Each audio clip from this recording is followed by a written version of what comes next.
いた東トルキスタン人合わせると、4000万人以上あると、推定されています。東トルキスタンは70年前、中国に侵略されて、新疆ウイグル自治区と、名付けられました。そして私たちの、資産、資本家、資産家、教育者、それで、ビジネスマン、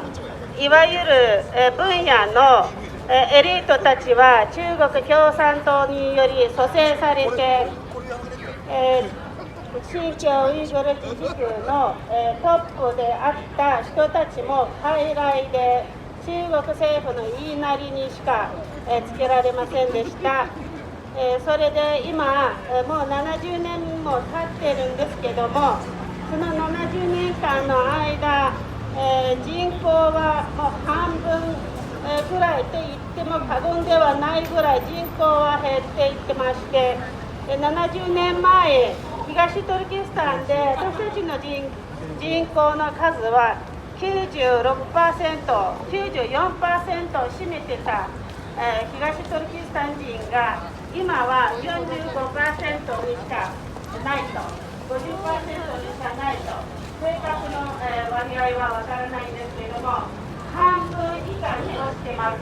少数民族になっています。決して私たちは自分の国では少数民族ではない。中国人の移民によって国が乗っ取られ、仕事が奪われ、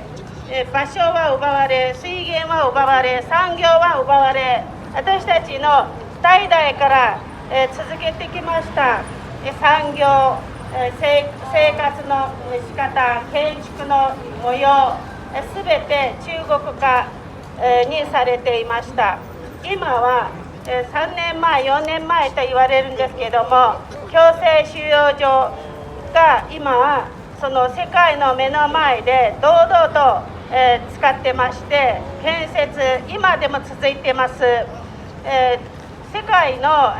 批判に中国は無視してて、今は強制